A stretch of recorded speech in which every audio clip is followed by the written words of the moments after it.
आबासाहेब देशमुख गावचे पाटील, त्यांची एकुलती एक मुलगी कृष्णा गावातल्या लोकांना मदत करायची, त्यांचे प्रश्न सोडवायचे, हेच तिचं नित्य काम. गावातली सगळी लोक तिला माई म्हणायचे. शाळेच्या मास्तरांनी तिला शाळेच्या स्नेहसंमेलनासाठी मदतीला बोलावलेलं असतं. ती त्यांना सांगते, शाळेतल्या मुलांचं एक नाटक आणि एक नृत्य मी बसवेन. इथेच घडले मी, ही माझी शाळा आहे. पुढे तिला यमुना दिसते. तिच्या चेहऱ्यावरच्या जखमा बघून कृष्णेला कळतं की तिच्या नवऱ्याने तिला मारलंय. ती त्याला वाड्यावर पाठवायला सांगते. यमुना तिला अडवते आणि म्हणते, बाईच्या जन्माला यायचं म्हणजे हे सगळं भोगायची तयारी असावी लागते. कुठल्या बाईला चुकला दादल्याचा त्रास? रीतीने अधिकार दिलेत त्यांना बायकांना छळायचा, ते छळणारच. सगळे दादले जखमा देतात. कृष्णेची परिस्थिती काही वेगळी नसते. ती यमुनेला म्हणते, खरं आहे, काही बायकांच्या जखमा नजरेला दिसतात, काहींच्या दिसत नाहीत. गावकरीही बोलतात, माईसाहेबांनी सगळ्या गावच्या अडचणी सोडवल्या, पण स्वतःच्या पदराखालचा निखारा त्यांना विझवता आला नाही. कृष्णामाईची पूजा नित्य नियमाने करायची, हा माईचा दिनक्रम ठरलेला. माई तिच्या मुलीला आरतीला म्हणते, मी आईला कधीच पाहिलं नाही, पण आबांनी मला काठावर आणून सांगितलं, हीच तुझी आई. तेव्हापासून हीच माझी आई झाली. इथे आबासाहेबांची गावकऱ्यांबरोबर मीटिंग चालू असते. तेवढ्यात राम्या येऊन त्यांना सांगतो की माधवरावांनी वेशीबाहेर वस्ती असलेल्या कांती नावाच्या मुलीचा हात धरला. एक मुलगा ही बातमी माईला द्यायला येतो. वस्तीवाल्यांनी माधवरावाला ताब्यात घेतलेलं असतं. सावळ्या त्याला म्हणतो, आम्ही जमिनी गहाण ठेवल्यात, आमची अब्रू नाही. आबासाहेब माई तिथे येतात. माई त्याला समजावते, तू मला बहीण मानतोस ना, मग बहिणीच्या सौभाग्यावर असं करायचं? सावळ्या त्यांना म्हणतो, आता डोक्यावरून पाणी गेलंय, याची बायको होण्यापरीस विधवा म्हणून राहिलेली परवडेल. शेवटी मीराच्या सांगण्यावरून तो माधवरावाला सोडतो. घरी आल्यावर आबासाहेब जावयाला बोलतात, इतकं होऊनही तुम्हाला तुमच्या कृत्याची लाज कशी वाटत नाही? तुमच्या या थेरापायी वतनदारी जाऊन तुमच्यावर दारोदारी जाऊन भीक मागायची वेळ आली. माधवराव त्यांना उर्मटपणे बोलतो, सुंब जायला तरी पीळ जात नाही. आजपर्यंत त्याच थाटात जगलोय आणि यापुढेही जगणार. आबासाहेब त्याला चिडून बोलतात, सोन्यासारखी लक्ष्मी घरात असताना बाहेरचे उघडे फुंकायची तुम्हाला गरजच काय? विनाशकाले विपरीत बुद्धी. माधवराव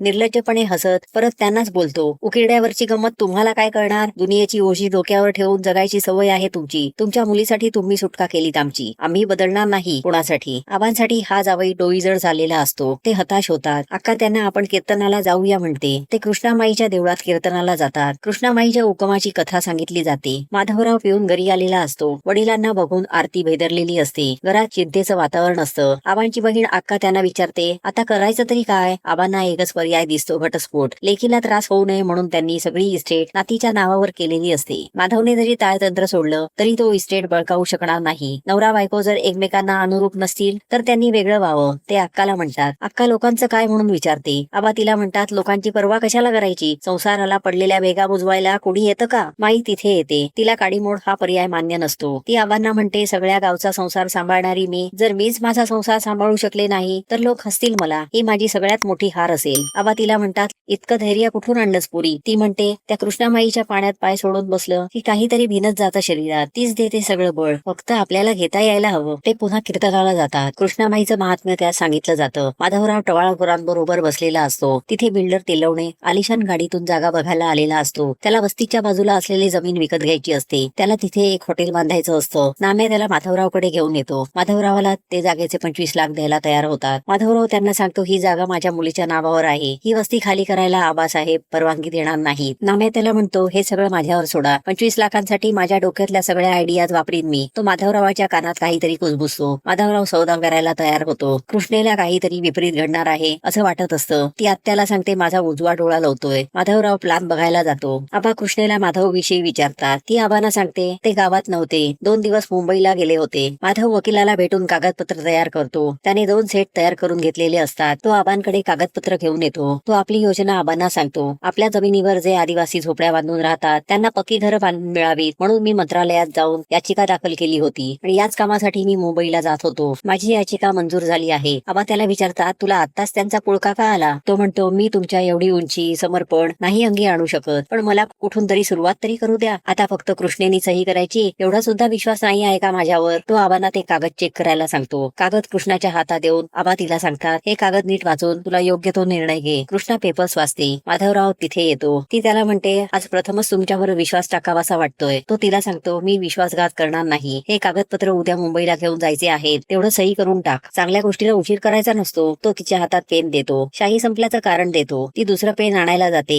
तेवढ्यात तो पेपर्स बदलतो. ती दुसऱ्या पेपर्सवर सह्या करून पेपर्स त्याला परत देते. चावडीवर आबा शेतकऱ्यांची मीटिंग घेतात. सुगीचे दिवस म्हणून शेतकरी आनंदी असतो. तेवढ्यात वस्तीला आग लागल्याची बातमी येते. वस्ती उद्ध्वस्त झालेली असते. ह्याचाच फायदा घेऊन नाम्या एका मुलीवर बलात्कार करतो. माधवरावाने एक काम चोख पार पाडलेलं असतं. तो त्यांना म्हणतो, आता उद्या शेवटचा अडसर दूर करून टाकतो. आता आमच्या व्यवहारात थोडं बघा. 25 लाखांची कॅश त्याला देण्यात येते. आबा वस्तीतल्या लोकांना दिलासा देतात. ते म्हणतात हा वाडा आहे तोपर्यंत तुमच्यावर कोणताही अन्याय होणार नाही. तुमची वस्ती उभी राहीपर्यंत तुम्हाला या वाड्यातून अन्नधान्य पुरवण्यात येईल. माधवराव सुद्धा त्यांना खोटी सहानुभूती दाखवतो. तेवढ्यात आबासाहेबांना भेटायला इन्स्पेक्टर येतात. त्यांच्याकडून आबांना कळतं की ही वस्ती जाळण्याची सूचना माईसाहेबांनी दिली होती व त्याबद्दलचे पुरावेही सापडले. 2 रामोशांना पकडल्यावर त्यांनी माईसाहेबांचं नाव घेतलं. इन्स्पेक्टर म्हणतात. सावळ्या माधवरावाकडे बघून इन्स्पेक्टरला सांगतो खरा गुन्हेगार हा आहे. या देवीला कशाला अटक करताय? हाच मुका साधून माधवराव आपल्याकडचे माईच्या सहीचे पेपर्स काढून दाखवतो. माधवरावावर ठेवलेला विश्वासच माईचा घात करतो. पोलीस तिला बेड्या टाकून घेऊन जातात. केस कोर्टात उभी राहते. बिल्डर तेलवणे पहिली साक्ष नोंदवतो. या बाईकडून मी जागा घेतली. त्या जागेवरची वस्ती खाली करायचं बाईच म्हणाल्या. आता वाकड्यात शिरायला पाहिजे. आपण वस्तीलाच आग लावून टाकू. काही लोक मेल्याशिवाय या वस्तीला अक्कल येणार नाही. तो जज पुढे सांगतो. हळूहळू सगळे साक्षीदार माईच्या विरोधात साक्ष देतात. एक रात्र माईची कोठडीत जाते. दुसऱ्या दिवशी दत्तू रामोशीची साक्ष होते. तोही माईंचं नाव घेतो. कोर्टात चाललेली मानहानी ऐकून कृष्णीच्या मनात तिच्या संसाराबद्दलचे विचार घोळायला लागतात. गावासाठी इतकं करून सुद्धा तुला काय मिळालं? तुझ्या नशिबात संसार सुख नाही आहे, ती फक्त फसवणूक. उद्या जर सुटलीस तर परत तोच वाडा, त्याच दगडी भिंती आणि त्याच दगडी भिंती इतका तुझा निर्जीव संसार. हे चांगुलपणाचं जगच नाही. इथे वाईटाचीच चालते. शेवटी मनाची घालमेल थांबवत कृष्णा आपला गुन्हा कबूल करते. आता धक्का माधवला बसतो. न्यायालय कृष्णाला जन्मठेपेची शिक्षा सुनावतं. हे ऐकल्यावर आबांना अटॅक येतो. आबांचा मृत्यू झालेला असतो. कृष्णाला तिथे आणलं जातं. आबांना अग्नी द्यायला माधव पुढे सरकतो. कृष्णा पुढे होऊन त्याला अडवते आणि म्हणते खबरदार चितेला हात लावाल तर. अजून किती खोटं वागणार आहात? कंटाळा आला तुमच्या या नाटकीपणाचा. स्वतःला जगायचं म्हणून दुसऱ्याच्या नरडीचा घोट घेणारा माणूस नालायकच असतो. काय मिळवलं इतकं करून? 25 लाख, 50 लाख की 1 करोड? पैशाने मारून टाकावं इतकं स्वस्त असतं का माणसाचं आयुष्य? आता पैसा मिळवलाय मग आता बघा रात्रीची सुखाने झोप लागते का ते? इथल्या न्यायालयात सुटका, पण वरच्या न्यायालयात न्याय सगळ्यांना एकच. इथेच करायचं आणि इथेच फेडायचं, तेही व्याजासकट. ज्या वस्तीतल्या लोकांना पोरकं केलं तेच भोग तुमच्याही वाट्याला येतील. माई आबांना अग्नी देते. आता उलट वेळ माधवरावावर येणार असते. माई निघून जाते. वाड्यात आल्यावर माधवराव अस्वस्थपणे फिरत असतो. त्याला कृष्णाचे प्रत्येक वाक्य आठवतं. जीव घाबरा घुबरा होतो. तिथे आरती येते. ती त्याला म्हणते बाबा काय झालं? आईची आठवण आली का? आईकडे जायचंय का? चला मी तुम्हाला आईकडे घेऊन जाते. ती त्याला कृष्णेच्या काठावर घेऊन येते. ती म्हणते आई मला नेहमी इथे घेऊन यायची. ती म्हणायची ती माझी आई आहे. ती इथे येऊन आपल्या आई सोबत मन मोकळं करायची. तुम्ही पण हिला आपली आई माना. तो त्या पाण्यात पाय ठेवून बसतो. आपल्या पापांची कबुली देतो. मी जिला त्रास दिला त्या माझ्या पत्नीने माझे सगळे गुन्हे स्वतःच्या पदरात घेतले. मला प्रायश्चित्त करायचंय. मला शक्ती दे. तो कृष्णाबाईला म्हणतो. माधवराव तिला भेटायला येतो. तिला म्हणतो मला माफ करशील? मी चुकलो. ती म्हणते तो अधिकार कृष्णामाईचा. ज्या वळणावर डोळे उघडतात तिथेच नवी पहाट असते. तो तिला म्हणतो तू योग्य होतीस. तुझे शब्द सतत माझा पाठलाग करतात. माझं जगणं अशक्य झालंय. दुसऱ्याला मारून जगणं सोपं नसतं. तुझा समंजसपणा, तुझा मोठेपणा मला कधी कळलाच नाही. तो तिला म्हणतो माझ्या गुन्ह्यांची शिक्षा तू भोगायची नाही. तो गुन्हा कबूल करायचा म्हणतो, पण ती अडवते. त्याला म्हणते आबांच्या मृत्यूमुळे गाव एकटं पडलंय. त्याला वडिलांच्या मायेने शिस्तीने सांभाळण्याची गरज आहे. त्यामुळे आबांची जागा आता तुम्हाला घ्यायची आहे. तुम्ही या गावचं पितृत्व सांभाळा. हीच तुमची शिक्षा व हेच तुमचं प्रायश्चित्त. माझ्या नशिबी आता या तुरुंगाच्या भिंती आहेत. तुम्ही परत इकडे येऊ नका. आरतीने विचारलं तर तिला सांगा तिची आई खूप लांबच्या प्रवासाला गेलीये. तो तिथून निघतो. जेलरने त्यांचं सगळं बोलणं ऐकलेलं असतं. ते तिथे येतात. माईला म्हणतात माधवरावांच्या जबानीमुळे तुमची सुटका होऊ शकते. माई म्हणते त्यांच्यामुळेच मी शिक्षा भोगतेय. हे त्याच्या जोपर्यंत मनात आहे तोपर्यंत त्यांची नवी सुरुवात होऊ शकते. त्यांना कायमचं अपराधी वाटत राहणं हे सगळ्यांच्या हिताचं आहे. जेलर तिला म्हणतात तुझे विचार खूप मोठे आहेत. तुझ्यासारखी बहीण मला मिळाली तर माझं आयुष्य सर्व अर्थाने बदलून जाईल. होशील का माझी बहीण? भावाचा अधिकार देशील का मला? ती त्याला दादा म्हणते. माधवराव मीराला घेऊन देवळात येतो. नाम्याशी तिचं लग्न लावतो. कृष्णामाईच्या काठावर आता माधवरावही मन मोकळं करायला येऊन बसतो. आरती आत्याला आईबद्दल विचारते. आत्या तिची समजूत काढते. जेलरमुळे माईची नागपूरला बदली करायची याचिका मंजूर झालेली असते. आत्या माधवरावाला आरतीला लांब हॉस्टेलवर ठेवायचं सांगते. शेवटी माधवराव तयार होतो. माधवराव स्वतःशीच बोलतो कृष्णा तुझा शब्द खरा होतोय. माझ्या वाट्याला आता पोरके पण येतंय. माई नवीन जेलमध्ये येते. जेलर विद्या तिला केबिन मध्ये बोलवते. ती माईला म्हणते तुझ्यावरचे गुन्हे खूप गंभीर आहेत. मी तुला पुरेपूर शिक्षा भोगायला लावणार. मी तोंडाने कमी पण पट्ट्याने जास्त बोलते. माई तिला सांगते प्रत्येकाची एक भाषा असते. जशी स्वतःची भाषा तयार केली तशीच स्वतःची नजरही तयार कराल का? जेलरच्या मुजोरीला उत्तर देण्यासाठी सगळ्या कैदी माईची साथ देतात. कृष्णेचा वाढदिवस म्हणून माधवराव तिला भेटायला जेलमध्ये येतो. जेलर सांगतात या तुरुंगातून तिची ट्रान्सफर झाली आहे, पण तिच्या सांगण्यानुसार ती कुठे गेली हे मी सांगू शकत नाही. ते घरी येऊन आत्याला सांगतात. बघता बघता वर्ष उलटतात. आरती सागरची वाट बघत बसलेली असते. तो माईला सोडायला गेल्यामुळे त्याला उशीर झालेला असतो. आरती म्हणते एकदा तुझ्या माईला भेटायलाच पाहिजे. ती त्याला सांगते उद्या माझे तुझे बाबा येणार आहेत तेव्हा तू येशील ना त्यांना भेटायला. आज माईचा वाढदिवस असतो. महिला कैदी त्यांना शुभेच्छा देतात. उद्या गौराईचा दिवस, उद्या मांडूया का इथे गौराई, त्या विचारतात. तेवढ्यात विद्या तिथे येते. गौराई मांडण्याला तिचा आक्षेप असतो, तरीही गौराई जेलमध्ये मांडली जाते. सागर तिथे येतो. तो विद्याचा मुलगा असतो. लहानपणापासून त्याला माईचा लळा लागलेला असतो. देशमुखांकडे सुद्धा गौराई बसलेली असते. माधवरावाला कृष्णेची आठवण येते. जेलमध्ये गौराईला पुजलं जातं. तिथे विद्या परत येते. ती कृष्णेला बराकीत पाठवते. तिथून कृष्णेच्या छळाला सुरुवात होते. सकाळी सागर तिथे येतो.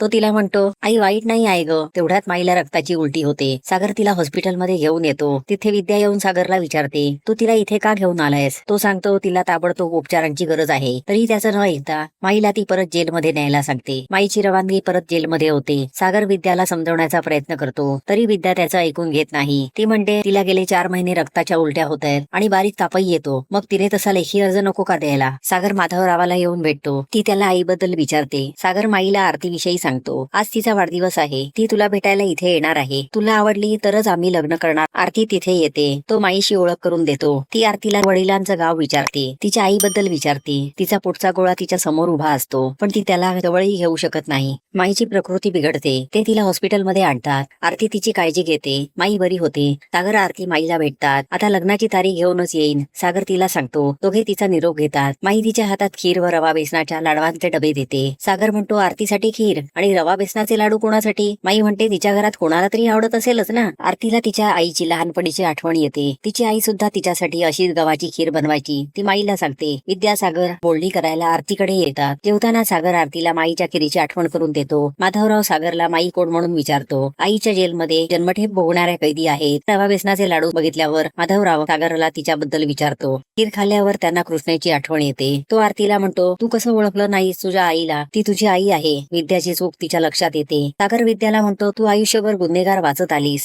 पण त्यातला माणूस वाचण्याचा तू कधीच प्रयत्न केला नाहीस. ते सगळे माईकडे जाण्याचा निर्णय घेतात. माईला परत प्रपंचात अडकायचं नसतं. ती ऑफिसमध्ये येऊन परत बदलीसाठी विचारते. तिचे जुने जेलर खान तिकडे येतात. तिची शिक्षा माफ व्हावी म्हणून गेले 10 वर्ष ते प्रयत्न करत असतात. त्यात त्यांना यश आलेलं असतं. माईची शिक्षा माफ झालेली असते. तिच्या मुक्ततेची ऑर्डर ते तिच्या हातात देतात. माईची सुटका होते. जेलर तिला स्वतःच्या घरी घेऊन जातात. तिथे माधवरावांची गाडी येते. त्यांची चुकामुक होते. विचारल्यावर त्यांना कळतं की माई जेलरच्या घरी गेली आहे. जेलर खान त्यांना सांगतात, मी माईला स्टेशनवर सोडलं आणि घरी निघून आलो. ती कुठे आहे मला माहित नाही. आरती जेलरना म्हणते, मी तुमच्याकडे तिचा पत्ता नाही मागणार, पण तुम्हाला माझी आई भेटली तर तिला नक्की सांगा. माझ्या लग्नात मी तिची वाट बघणार आहे. तिला यावंच लागेल. आरती हट्ट करते. आई आल्याशिवाय मी लग्नाला उभीच राहणार नाही. माधवराव तिची समजूत काढतो. तिला वचन देतो, मी तुझी भेट घडवून आणीन. आरतीची पत्रिका माईकडे पोचते. जेलर तिला समजावतात, आयुष्यभर लोकांना देत आलीस, पण पुढच्या पोरीला तुझ्या आशीर्वादापासून वंचित ठेवणार आहेस का? हा कसला परोपकार तुझा? माई विचारते, पण माझी लेक मला स्वीकारेल का? जेलर म्हणतात, म्हातारपणी स्वीकारायची अपेक्षा करायची नसते.